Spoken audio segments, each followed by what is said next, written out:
Hello and welcome into the next episode of Phoenix Breathwork, the podcast Breathe to Rise. I am so excited to have here with me today a wonderful guest who is not only a good friend, but the person who introduced me to breathwork. So I would love to welcome in Philippa Wilkin. Hi, Phil. So good to have you here. Hello, good to see you. Thanks for having me. We've talked about doing podcasts for so long. And I know I started out by doing those Instagram lives a couple of years ago, but it's so wonderful to have you here to share all your wisdom, your magic, and what you do, particularly around the breath.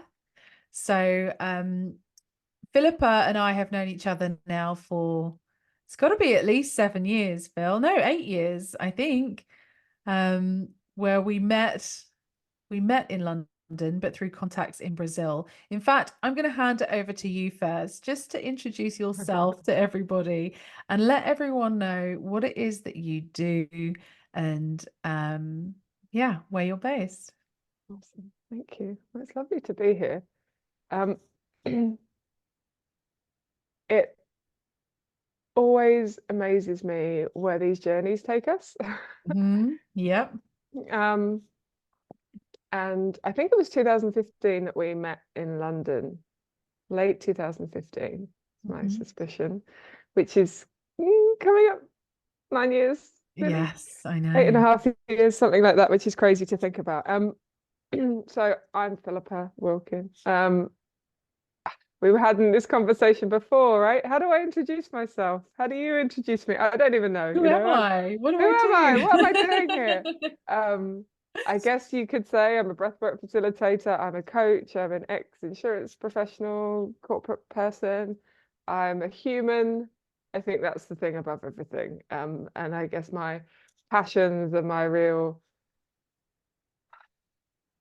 enjoyment for life come out of really understanding human behavior, um, why we do what we do, how we can change what we do, how we can overcome our limitations, how we can change our life, right? And how ultimately we can live in alignment with our own soul, with our own values, and with our own um, desires and our own heart, rather than what is happening in the world. So, how I describe myself, I help people reconnect with their soul and figure out, what's in there and what they want to do with it and now where they want to go. And I just really facilitate, I guess, that process and support people in that process, as well as being on that journey myself. So that's the short So answer. beautiful. Yeah, but so beautiful and so true because it's interesting when we do have to say, what we do, it doesn't define who we are, and who we are doesn't define what we do. It's like, okay, well, like I love that you say I'm human. You are, and you're having an experience here and you're sharing your experiences.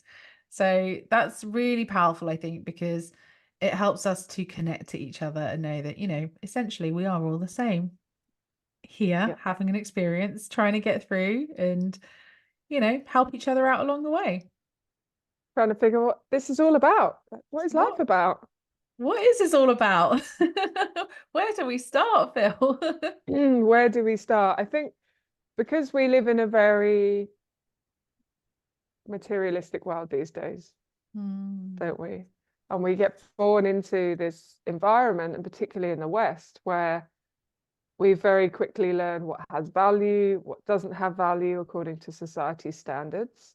And I think probably anybody tuning into this podcast or connecting with either of us at different times has to an extent begun to question that, to question the moral or value or societal values, to question what people believe is important, what they should be doing, what they shouldn't be doing, how to live as a human in a very, very structured society. So unraveling that and finding your own path through to back towards ultimately your real self, I think can be a really big challenge for so many people, because not many people out there are doing it Yeah. in a real, true, authentic, like deep, deep sense, right? Yeah.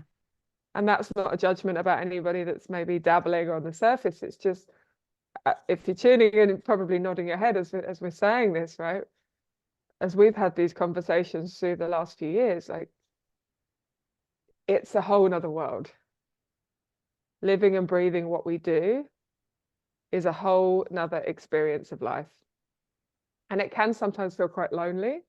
Yeah. And it's why it's important that we have these conversations about these tools and practices and community. Yes, absolutely. That can That comes really up a help. lot.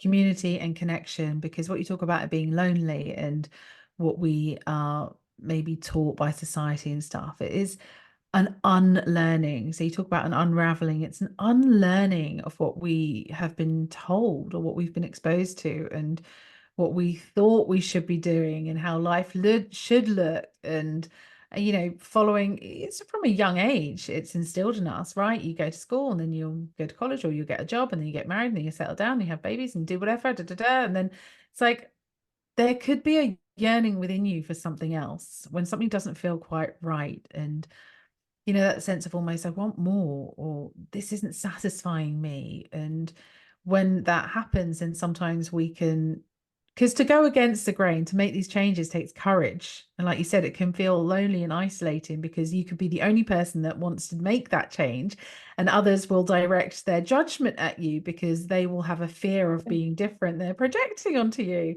Like, this is getting quite deep already, but it's like That's this how is we roll, Jess. How we this is roll. how we roll. We get straight into it, don't we? And it's like, um, we then have a choice to make at that point, I guess. Whereas, like, do we go ahead and make those changes? Do we start to unlearn, unlock, unleash, or do we numb that? And that's where we start to get access to things like cigarettes, maybe alcohol, drugs, chocolate, food, TV, whatever it Shopping. is, shopping. Yeah, absolutely. Just do we start to maybe indulge a bit more in certain things that make us feel good to get that quick dopamine hit and repress that feeling of, oh, I want something different, something's missing, I want something more? Or do we choose to go into that feeling and feel really uncomfortable for a little while, and maybe not even a little while, for a long while maybe, and Yeah, then start to reap the benefits of that discomfort? totally, totally. And I feel like that is the precipice that so many people kind of consider and stand upon for perhaps a long time, Mm, right? In terms of maybe just share a little bit about my background, because ours are similar in some way, right? yeah. We had that corporate background and then we made a choice to leave. And that was a feeling that I was having for probably a number of years, if not a lot of my 20s, about, is this job for me? Where do I want to be? Oh, well, it pays good money, so I should be here. But is this really where my heart wants to be? And going around in this perpetual cycle. And I got to a place in my life where, to the outside world, things looked very successful. I had a very successful, well-paid city job. I was in a relationship for a long term. I had all the things to the external world that would indicate success and happiness, in quotes. And the truth was very, very different on the inside. There was a numbness, there was a gaping hole of some description that was, or a void that was there underneath the surface, that I was in complete denial and unawareness of, and to some extent probably terrified of. Yeah. If I'm not all of these things that are on the outside, and my job and my career and my romantic relationship and everything else, and I take all of that away and I learn something new, a different career, or I move to a different place, that was almost incomprehensible, really, to me at that time, right? Yeah. So whether it's food, whether it's having a drink, a glass of wine or five a night, whether it's shopping addiction, whether it's just avoidance and numbing out generally. The fingers in the ears and la la la la la la, this is fine, Yeah. carry on, carry on, carry on the treadmill.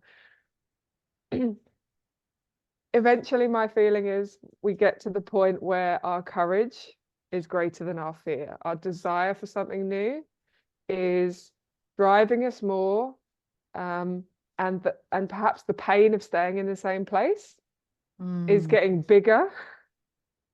Yeah. But the pain of staying still is more terrifying to us.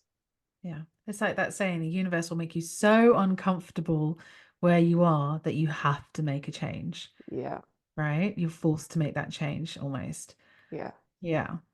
Yeah. Move, you're not a rock, I think is the Move, saying. you're I don't not know a rock. where it's coming from, but essentially that's my experience of life, is that when we do shut down, and this is, the beautiful gift of breath work that I think we both share, and many of our other friends and colleagues share, is that when we do shut down, our breath also shuts down, we physiologically shut down, our emotions shut down, and we end up, we're in denial of the things that we don't want to feel, but we're also in denial of the things that, or the possibilities and the potentials for our life, for the good things to come into our life, for the more aligned things to come into our life.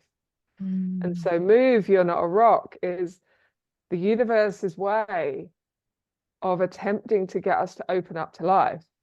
Yeah. But we're usually so terrified of that. Yeah. Because it's new. It's like, it's not what we know. And wherever we are, however uncomfortable that may seem at the time, it's more comfortable than what's on the other side of that, because that's the unknown and that's scary. And it's like, no, I'm just going to stay here because this is what I know. Right? I'm going to be a grey rock. I know grey. I like grey. Grey doesn't stick out in the world. Grey, it's quite hard. It's quite tough. It's fairly uniform. I can fit in with a bunch of gravel, or in a forest, or in a car park. All of these places I can fit into. And I feel Nobody's like gonna. I'm in control as well of this And I feel environment and like where I am, because this totally. is what I know. So I feel like I can control it. If you make me move, then I can't control what's going to happen. It's going to be new. It's going to be scary. I don't know. I don't know what's on the other side. And that can bring up Yeah. all of that emotion that I guess is like sitting within us in that rock. Yeah.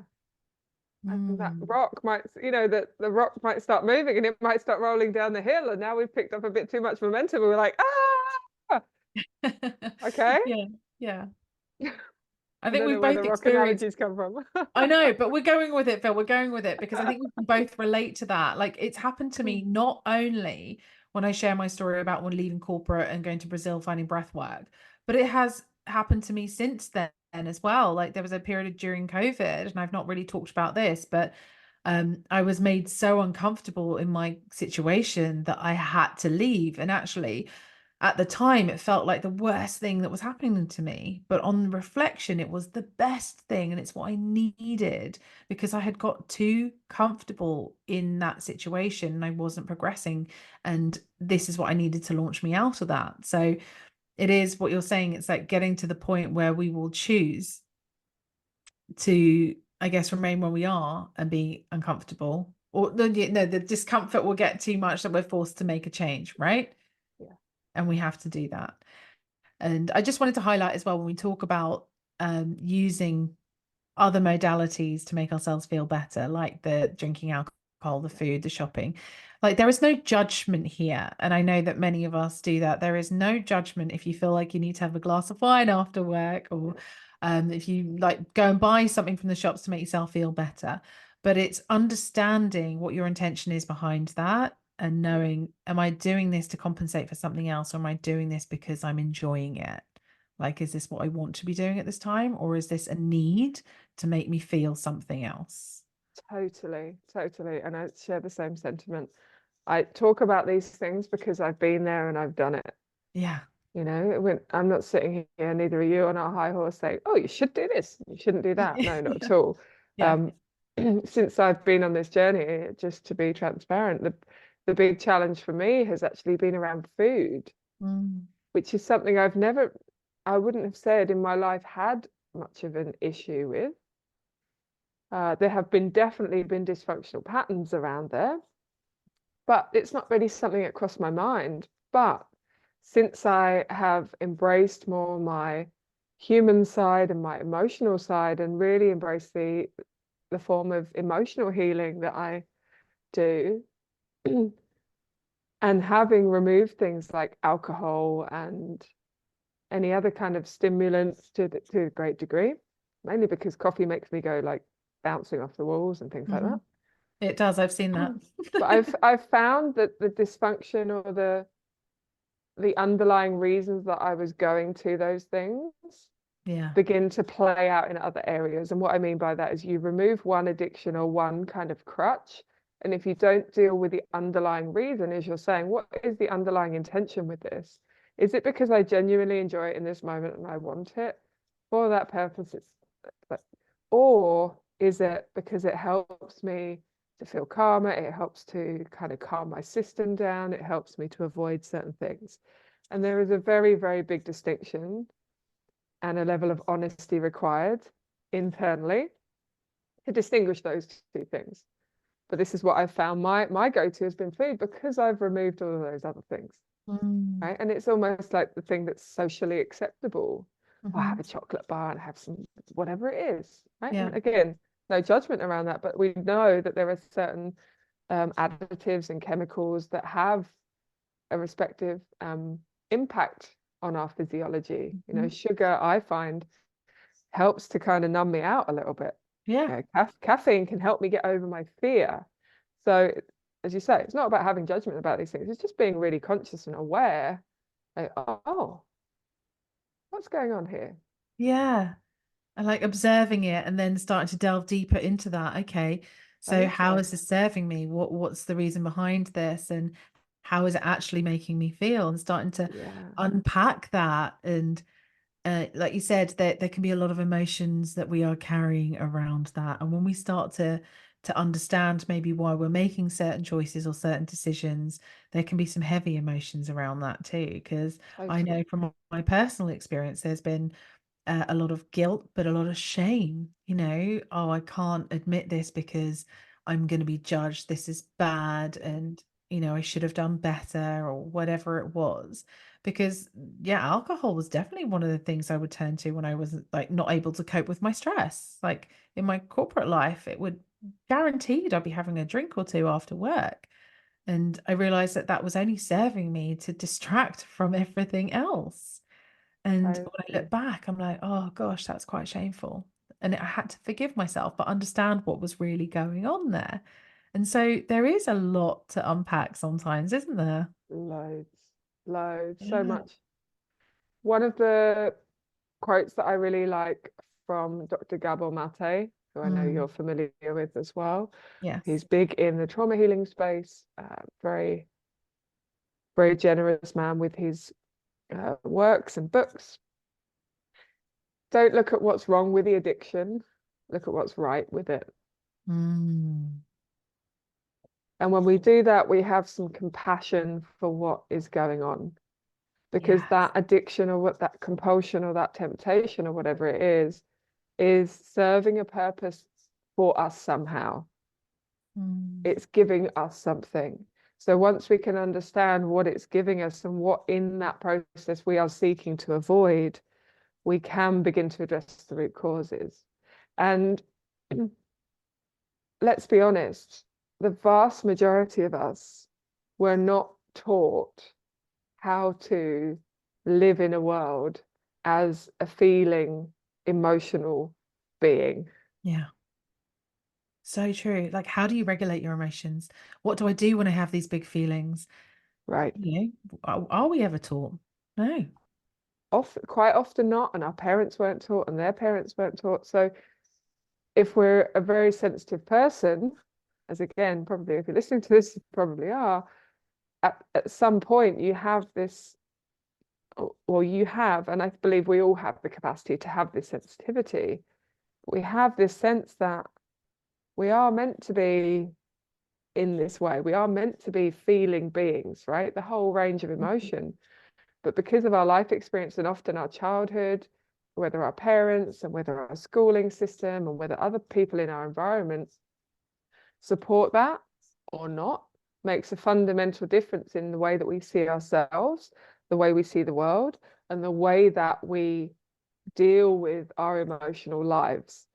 because we can set up such huge amount of judgment if that was what we were shown in our family environment. You know, don't cry, don't laugh, don't get angry, don't. And either there was some physical, emotional reaction going on in our family that taught us at a very early age that this is not acceptable and we don't do this, and we avoid our emotions at all costs.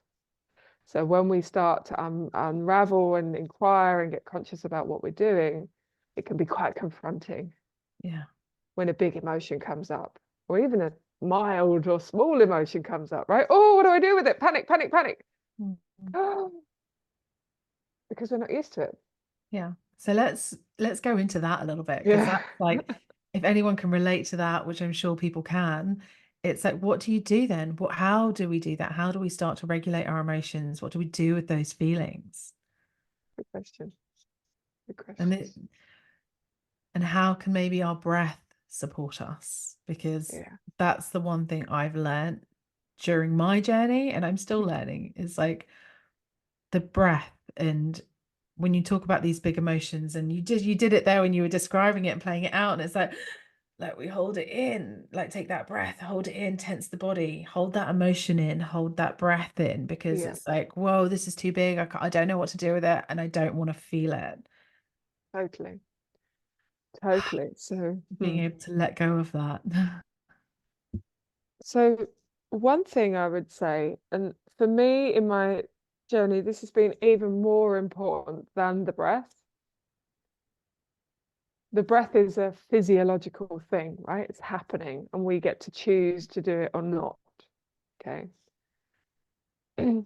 So the biggest thing is our intention, really, and our desire. What direction is our will in? Mhm. Are we wanting to avoid the feeling at all costs? Or are we now open to perhaps exploring what this might be? Mhm. Because if we're always stuck in the direction of avoiding everything and being completely shut down, it's going to be very difficult for us to do the next thing that I'm going to suggest. So I think that's the first thing that I've learned, is to really be human, to really follow our own heart and soul. We need to come to an opening and awareness of it's something that we want. It's something that we want. And sometimes that happens through a big experience that forces our hand, but I don't believe it has to get to that point. I believe we can, in any given moment, choose to do something differently, choose a different route, different awareness, choose to feel something. So the breath, as you were saying, the breath is then a huge and valuable tool for just almost taking a pause. Something's coming to the surface. Do I have a split second before I even, distract myself or take myself off to recognize that?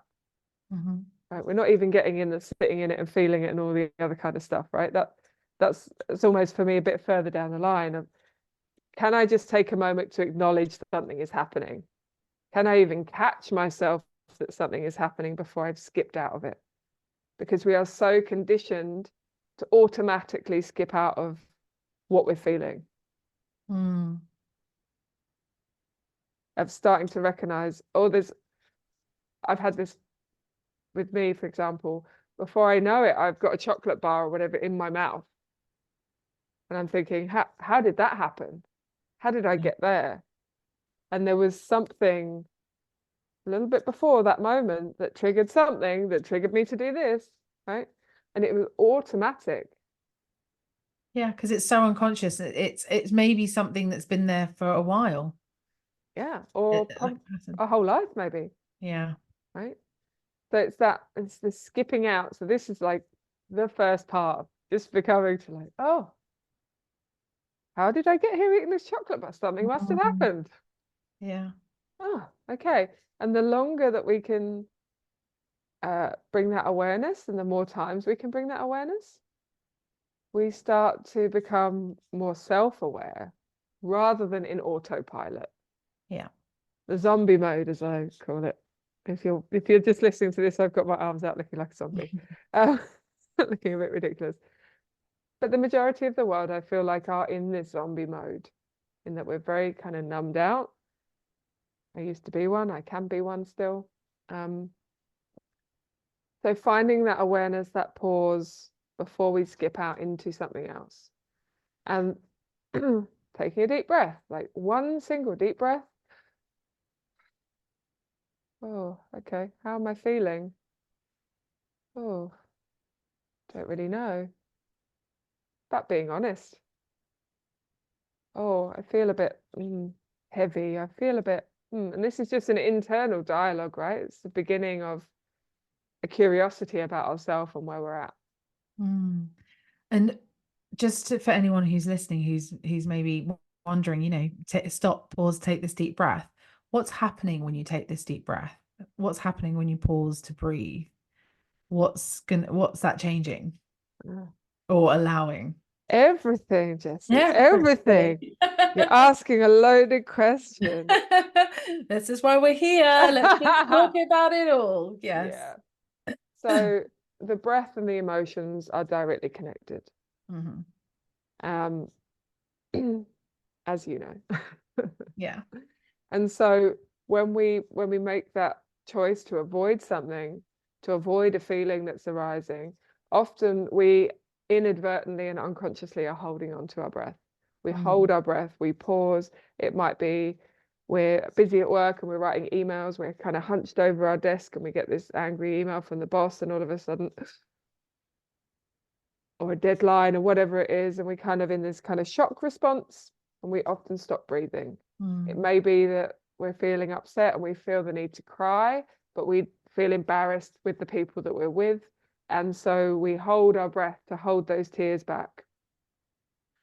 And in these kinds of situations, and the same goes for our positive, or what we perceive as our positive emotions like joy and exuberance and laughter, right? We also hold those in and we use our breath to suppress that process too, is that we end up holding on to the natural expression of our being.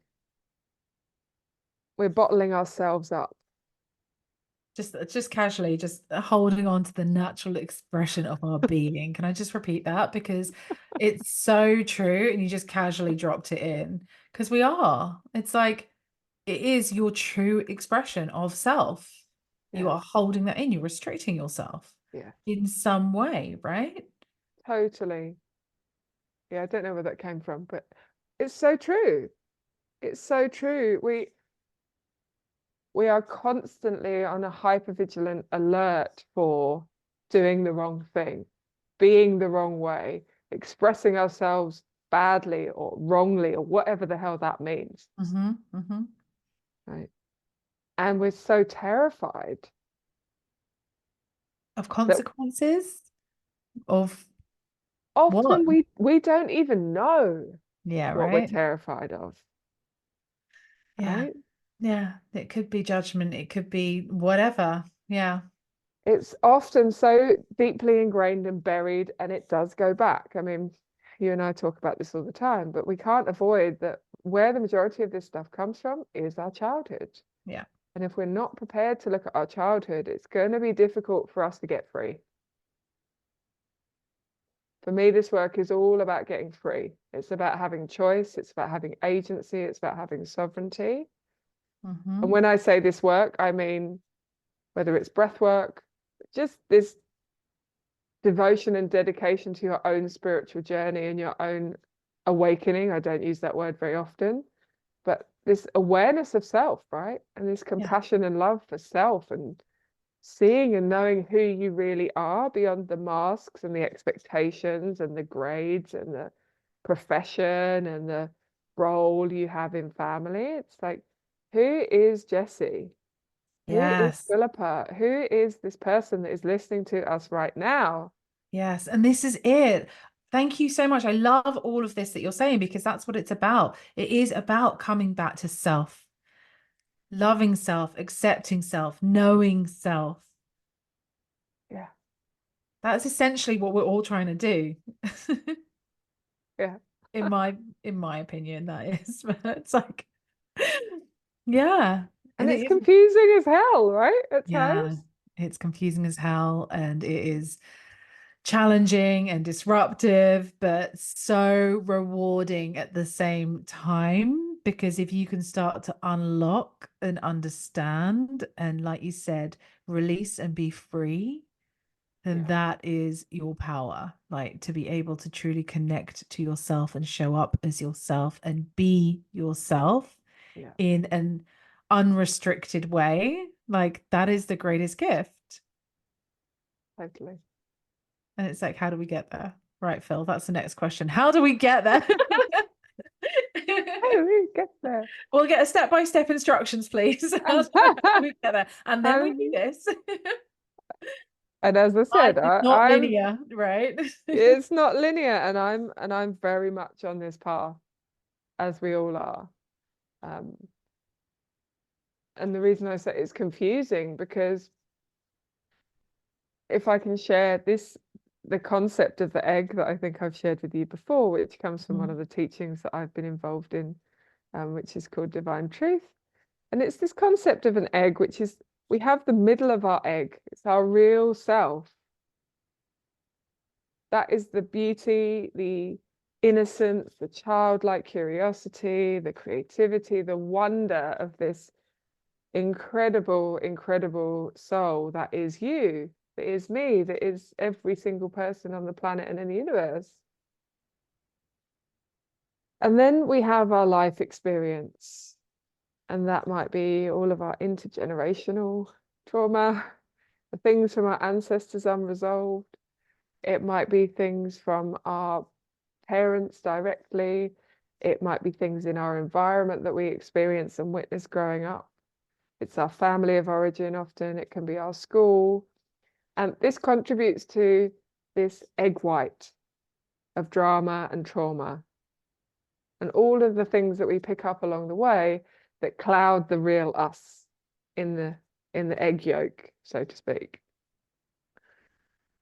And then we have the eggshell, the face we show to the world. And this is what we've learned through our life we need to be to survive. And not even thrive, but usually to survive. We need to perhaps please people, we need to be quiet, we need to achieve, we need, whatever these things are, we need to be seen as having everything put together. And it's, you could describe it as our ego as well, right? It needs to be right, it needs to know. And so we have all of these layers going on within us, and the real self is right in the center of that egg. And oftentimes the center of that egg has had, our real self has had very little opportunity to grow and develop and to express itself. We might have had little bits and pieces of creativity or art or following our passions, whatever those things are. And if we have, that's great. But often we get so consumed with the way that the world wants us to be, and we follow that narrative, we create that narrative. That when we start breaking these things down, which for me, two things that have been powerful in my own journey, and the first that I came across was breathwork, absolutely. And the second thing was prayer. And I don't necessarily mean, if anybody's listening to this in a religious context, I don't have a religious upbringing or background, but for me, that is a pure longing and desire from your heart for something, right? For change, for a shift, for transformation. Those are the things that can crack through the eggshell. Breathwork, prayer, crack through the eggshell. The eggshell can leave or break down over time. The egg white can leave and break down over time, and we can begin to develop and discover what is really in the middle. And the reason this process, life experience can be challenging and confusing is because these two things are happening simultaneously. We're developing and growing the middle part as we get more exposure to that, right? Our real goodness and our real true self. That's still like a little baby, really, in its development. And at the same time, all of these other layers, the drama and the trauma and this thing that we've built to protect ourselves from the world, also is being destroyed. It's being deconstructed. And in that area, there is also a lot of pain, there is grief, there is fear, there is shame, as you mentioned earlier.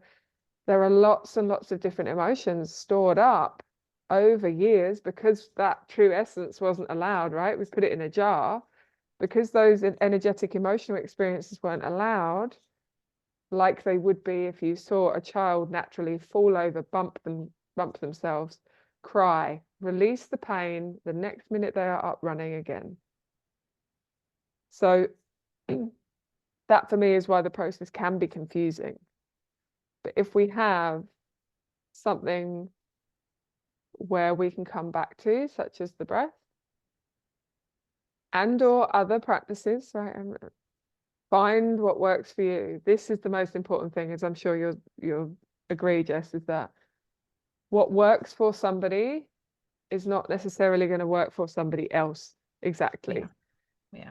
This isn't a process of cookie cutter, like do what the person on the internet tells you. Absolutely. Yeah. It's not. It is about finding what works for you and what you connect with that's going to help you. Yeah. So, Phil, if there's someone listening or, who's really resonating with what you're saying and, they might be in this right now and feeling some of the things that we've talked about, what is your advice and guidance when they're on this journey? We're all on our journey at different stages, but if someone's starting to feel that, there's something else I need to be doing, that discomfort that they know something needs to change, right? What would your advice be? Like, what should they do? The word that comes to mind is experiment. Yeah. Because a lot of the time we don't really know what we want. And I know that is my own experience of leaving school. I didn't really know what I wanted to do. I didn't really have a very solid sense of self and direction. And the choices I made were dictated internally more by what do I think success looks like versus what is success for me? What is my desire? Who do I want to be? What do I want to be doing, studying, for example?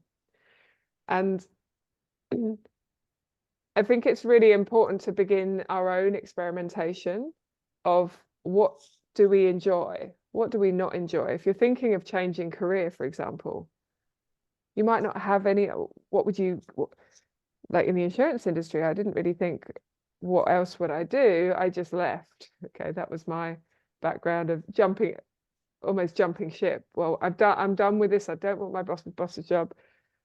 I don't know what's next, and I need to leave my entire life behind. And similar to you, move to Brazil, right? I was in the program that we both did a bit before you, and that's how we connected, right?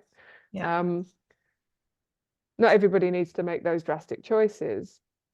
So one way you can just begin is, okay, experimenting. Well, what do I enjoy? I don't really know. Oh, maybe I'll go and do this class. Maybe I'll go and do that bit of work experience. Maybe I'll volunteer here. Maybe I'll speak to somebody in that field of work, for example, right? And start to get a feel, what is going on inside of me? I like to think that this pull forward, this expansion, this feeling of upliftment, of energy, it's a good thing, right? So when we get that feedback, it's like, oh, actually, this feels quite good. I like this. Yeah. I like this. This feels fulfilling. Yeah. And often we don't trust ourselves. We don't even trust ourselves to experiment. And we've been taught from a young age that everything we have to do has to be right. And you can't make a mistake and you can't change your mind. And being wrong is a terrible, terrible thing. Yeah. But unfortunately, that leads to a bunch of perfectionists who are never willing to even try, because what if we fail? Whereas the people that do live fulfilling lives, as I've discovered, are the ones that experiment the most. You look at the artists, you look at the singers, you look at the people going out there and doing something different and building a business empire, whatever it is for you. they've been willing to experiment and fail and get egg on their face and change their mind and be really, really emotionally challenged by things, because they wanted to do something different. They wanted to do things their way, and were prepared to see what that was and what that felt like, rather than follow the cookie cutter approach. Yeah. Yeah. I love that, Phil. Thank you so much. Honestly, when you're talking, I'm like, oh, that's kind of what I did. I know you said you can relate, right? We left our Yeah. corporate jobs and moved to Brazil to work on a project, you know, even though like 6 months apart, but we still did that. And that's often what I say I was doing. I was like, just started living life again and rediscovering what my passions are and what I enjoy. Like I took a course in making shoes because I'm obsessed with shoes, right? And I'm like, I don't know if I'm going to make a career out of this, but I'm going to take a course in making shoes. I was going to dance classes. I was swimming in the ocean every day. I was, you know, connecting with people and giving back. And that's when I realized that actually I do want to work with people in a more dedicated way and want to retrain as a coach, which led me to then connect with you, which led me to breath work, which led me to on and on and on and on, right? So it is just that trust in your heart and what feels good and trying different things. Because, yeah, I did that shoemaking course, which is brilliant, but I am not making shoes, trust me. I've got all the equipment, but I'm not making them. I've made like 5 pairs ever. But it's something that was brilliant and I enjoyed and I might do again. But it's, you know, just reconnecting with what makes you feel good and understanding that. So it is part of the process. I imagine you did much the same when you left. You were doing like exactly what you said, trying different things, right? Totally. And I can attest, Jessie has actually made shoes. I've seen them in the physical. I've seen her wearing them. She at one point, I think, offered to make me a pair. I don't think that's materialized yet. Oh my gosh, if my best mates are listening to this, I have promised them shoes ever since I took that course and they're still waiting. Now their kids are waiting as well. So it's like I think you should set up an Etsy after this, off the back of this podcast episode, and like, you know, put your money where your mouth is. Jessie definitely makes shoes. hashtag passion projects. You know, there's a wait list now, so we'll see what comes out of that. But Exclusive. it's exclusive. You heard it here first. I love that. But it is, and you know, it is bringing that joy back because that's what I found is that when I was living in Brazil, I was like, I'd stopped having fun in life. It had become so serious, and I was in that routine and that stuck feeling. So just start looking for that joy, right? And like when you're Yeah, experimenting, like you said, look for that joy. What's bringing you joy? Start creating that joy. And it can be something from simple as putting on a song and having a dance in your house by yourself, something that changes up your energy. And you do not have to do like Phil and I did, you know, throw in the job and move away and do that. It doesn't have to be that drastic, right? Start with hobbies, maybe just exploring, attend a class, like attend a program. You don't have to leave your current life. You can just make some few small adjustments to start adding that joy in and then listen to the feedback, feel the feedback, and follow that. And yeah, know that it's safe to follow your heart because we may have been instructed throughout our lives to do what's right, do the sensible thing, do the safe thing. yeah. But what if you followed your heart, right? Totally, Possibilities are endless. totally. The world is very upside down, Mm, and those of us that do something different are often seen as maverick, as outcast, as rebellious, as challenging, as weird, mm-hmm. as difficult. And I don't believe that's true for a minute. I believe the wrong way round is that we should be experimenting, we should be exploring, we should be giving each other grace in the discovery of who we really are. Mm. in the discovery process of that, because of how society is. That is a process, because often we are bound by many things before we really have the recognition that we are. So our becoming is also an undoing, as I was talking about the egg earlier. We already have this weight on us often that we're then unpacking, and it can feel arduous and it can feel heavy. And the other word that came to mind really was community. Is having people and allowing people into your life that are kindred spirits, that do have a more open mind, perhaps, that do support you on your journey, because it can be quite lonely, as we said. Yeah. Other people that get it, not, Mm-hmm. and whether that's a therapist, a breathwork facilitator, a coach, a minister, priest, whoever it is, somebody that can relate to you, whether that's in a professional capacity or just in a private, personal capacity. Right? Allow yourself to receive that support, allow yourself to have that connection. Most of us are so and I, include myself in this, terrified of vulnerability, terrified of really showing the world and other people who we are underneath all of the layers. Which most of us are scared, terrified children.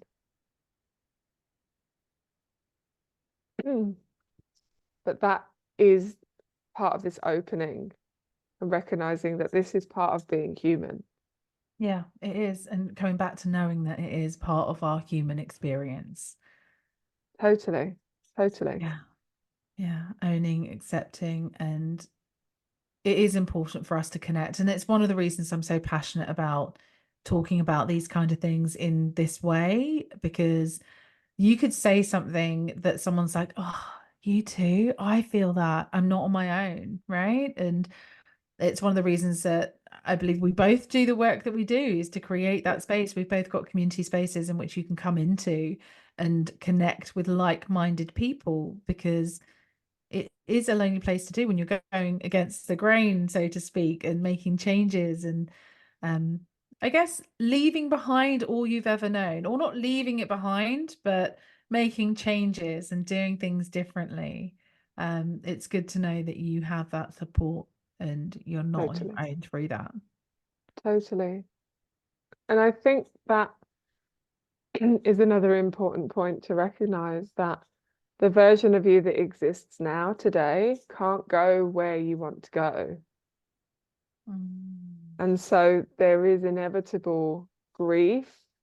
There is a death in that process, the death of part of who you thought you were, or perhaps who other people thought you were.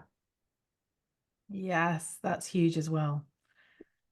Yes, because then they will put their thoughts and opinions and perceptions on top of you and maybe give that to you to live up to as well. It's like, it's not who I Totally. am. That's not who Yeah. I am.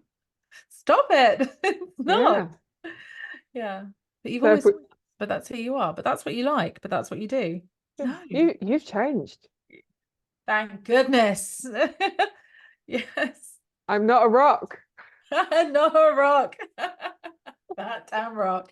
I love it, Phil. It's so true though, isn't it? This is one of the other reasons that I feel people often get stuck from moving forward, because of the dynamics that they're in, because of maybe a relationship or family system or job or perceptions of the world about who they are. This identity structure becomes so rigid and fixed that it's quite an endeavor when you begin to break it down.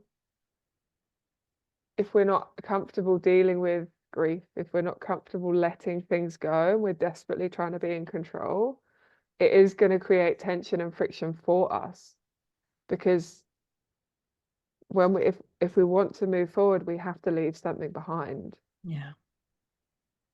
It's an evolution of self. Totally. It's an evolution of self. You have to allow the letting go to welcome in the new, Yeah. welcome in the change. Yeah, so powerful, so beautiful. Honestly, Phil, I love our conversations. I feel like we could just do like a whole podcast series on different topics. Like we could Totally. hours, but I have absolutely loved this conversation and everything we've uncovered and explored and shared. And I really want to make sure that people know like how they can contact you to work with you. If like, you know, anyone is in this and wants to reach out. So how do you work with people? How do you support people and how can they reach you? So, good question. And I have loved this. It's really been amazing. We never know what's going to come through, right? Never know. That's We the just beauty riff of and it. vibe, and that's the amazing thing about it. Trust, we're So trusting, right? we trust that, yeah, the message is the message. So I work with people one-to-one in person and online. I'm based in the UK in Essex. I occasionally do sessions also in London. And I also, so a combination of, I guess I work with breathwork, but I also work with coaching as well. I also do a little bit of corporate bits and pieces as well. And then if you want to find me, my website is Breathworks, WORKS.co. We'll share all of your links Yep. in the notes as well. So send them over. We'll pop it all in the show notes. And probably Instagram under my name. Yeah. And just email me through my website. But that's probably the main place that you'll find me. I think that was what you asked me, was it? Yeah. Yeah. There we And go. like honestly, it's always such a beautiful way for us to be on this journey together because you know you've been a big part of my journey since I discovered breath work and we've had many of these conversations. It's so nice to have some that we can share with the world a little bit more. So I'm sure there is plenty more conversations that we can have in this way. But I wanted to ask if you wanted to leave our listeners with just a little something you wanted to share. So I've been asking the others if they wanted to share a bit of breath work at the end, and maybe a guided breathing exercise or anything at all, just for people that are maybe on their journey, embarking on their journey, and just share a little bit of your magic with us just to close off this episode. Yeah, I would absolutely love to. Thank you. Well, over to you then, Phil. Thank you.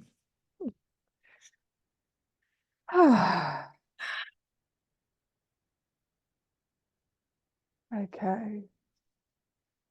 So I'm going to invite you just to find a nice, comfortable position, whether that's sitting or lying down. If you're sitting, I will just say, if anyone is listening to this while driving, maybe pause this for another time. good Little point. Yeah, disclaimer before we begin. Sorry to interrupt you, Phil. Let's go. that's all right. So, yes, if you're not driving, you may participate in this exercise. So finding a comfortable position, either seated or lying down. And if you are seated, just see if you can find a way to support your head and neck, if possible. Otherwise, you can just sit with a nice straight spine. And I'm going to invite you to gently close your eyes.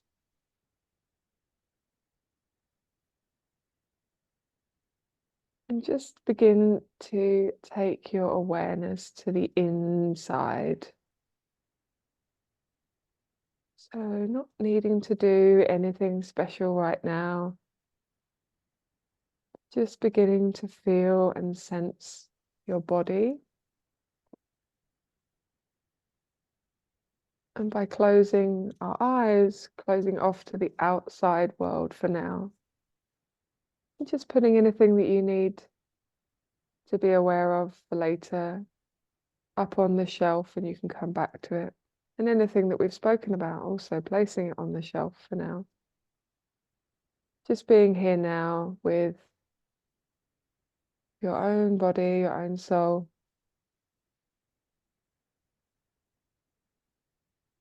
And I'm going to invite you to feel your body pressing against the chair or the bed. So feeling your back resting down.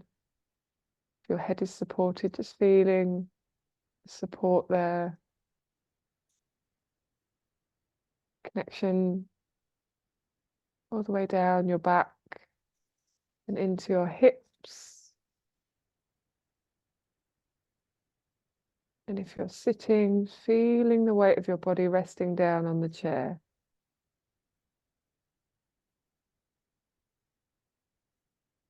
And perhaps the backs of your legs. And the soles of your feet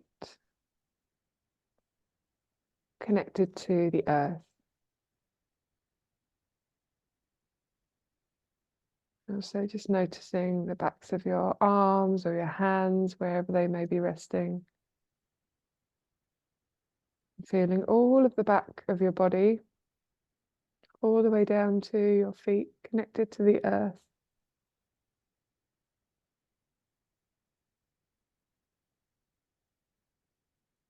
And as you feel this connection, just take a nice deep breath in and let go with a sigh.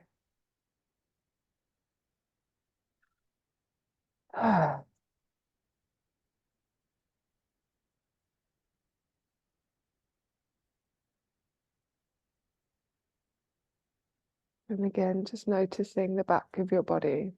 And I'm going to invite you to take some more deep breaths, and you can visualize as you breathe in, the invitation is to breathe in through your nose, but whatever is available to you right now, you can breathe in through your mouth as well. We're going to take a nice deep breath in, and as you breathe in, we're going to visualize that is a really healing golden light that you're bringing in. And as you exhale with a sigh, we're going to let any negativity, any heavy energy, anything that's blocking you in your body, release down into the ground. So as you breathe in, we're going to breathe in gold and healing light all throughout your body. And as you exhale with a sigh, sending any heaviness down into the earth.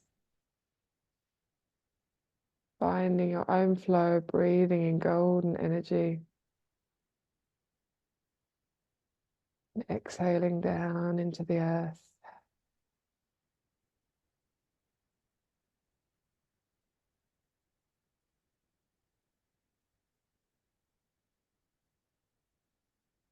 As you sigh out, really just allow your body to let go.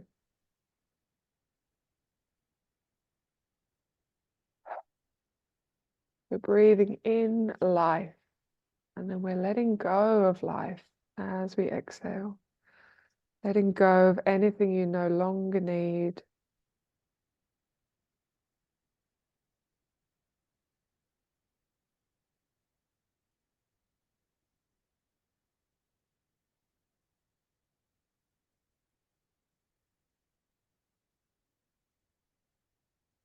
And just know that this place of connection with the earth and with your body is something that you can always come back to, no matter what is happening in the world. There always is a place of peace,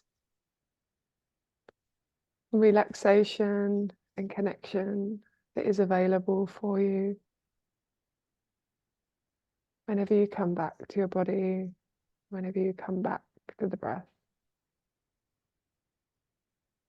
We're going to take a final nice big breath and a sigh. And just noticing how your body is feeling now. There might be some energy moving, some sensations. Something might have shifted.